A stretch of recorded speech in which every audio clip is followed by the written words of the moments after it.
L'objectif de ce cours est de vous montrer la procédure à suivre pour changer de trajectoire dans le plan horizontal.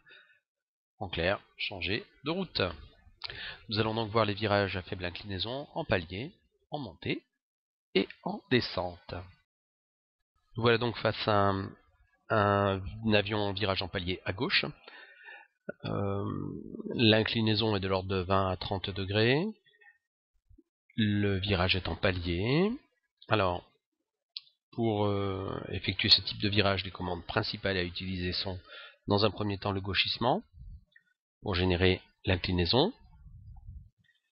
La direction, qui est utile car elle va permettre de maintenir symétrique l'écoulement d'air de part et d'autre de l'avion, afin d'effectuer ce qu'on appelle un virage symétrique.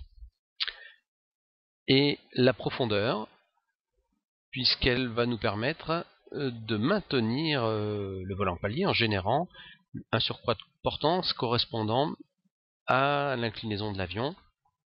On verra ça dans un slide à venir. Retenez un point important. Nous sommes ici en virage à gauche, dans un avion où les pilotes sont côte à côte.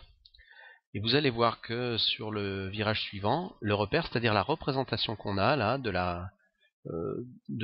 l'horizon, le repère qui nous permet de maintenir un vol en palier, n'est pas le même selon qu'on vire à gauche ou à droite. C'est ce qu'on va voir dans le slide suivant. Nous voici donc dans le cas d'un virage en palier à droite. Je ne vais pas répéter les informations du virage puisqu'on les a vues dans le document précédent. Cela dit, j'attire votre attention, comme vous pouvez le voir, sur la différence de repère, de visualisation entre le cas du virage à droite et le cas du virage à gauche pour des avions où les pilotes sont installés côte à côte. On aura l'occasion dans ce cours de voir en détail et grâce à la simulation ce que cela peut donner. Alors vous allez voir ici comment piloter l'avion dans le cas des virages. Donc je vous demanderai de respecter toujours le même ordre des actions. Première action, prise de repère. Cette prise de repère s'effectue en choisissant un repère à l'extérieur de l'avion, un repère correspondant à l'amplitude de changement de direction que vous voulez générer. Exemple, vous voulez faire un 90 degrés à droite, eh bien il suffit de prendre un repère à droite et sur le bout d'aile de votre avion. Ensuite, vous allez générer l'inclinaison qui va permettre à l'avion de changer effectivement de trajectoire. Pour cela, il va falloir agir au gauchissement dans le sens du virage. Mais cette action va générer un braquage des ailerons qui fera effectivement varier la portance, mais aussi la traînée des ailes. La traînée due à l'aileron relevé étant plus faible que celle de l'aileron baissé, cela se traduira par un couple et une rotation de lacet en sens inverse du virage, d'où le nom de lacet inverse. Et cet effet sera neutralisé par une action sur le palonnier dans le sens du virage. C'est ce que j'appelle le contre des effets induits, donc toujours de la direction à l'intérieur du virage. Rappelez-vous, la bille est là pour vous aider, bien entendu. Rappelez-vous également que le pied chasse la bille.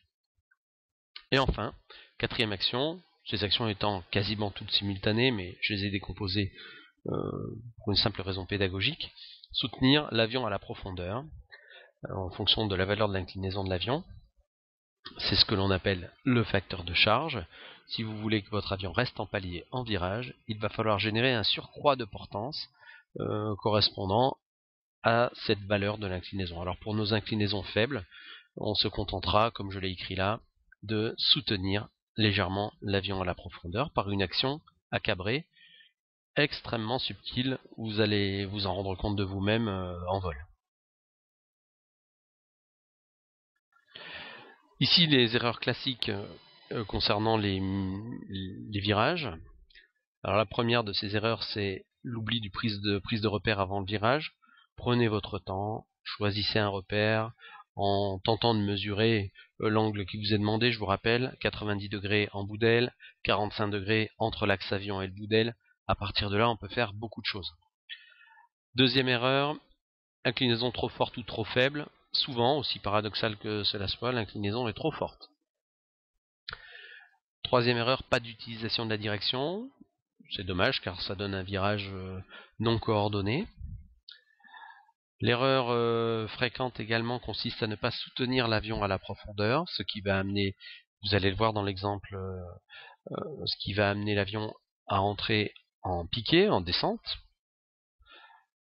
Enfin, un repère dépassé en fin de virage, manque d'anticipation entre le moment où vous voyez le repère arriver en face de vous et le moment où vous allez être effectivement de retour en vol rectiligne horizontal. Anticipez quelques degrés, peut-être 10, avant de commencer à dégauchir.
Ceci conclut le cours sur la technique de virage, palier, montée et descente.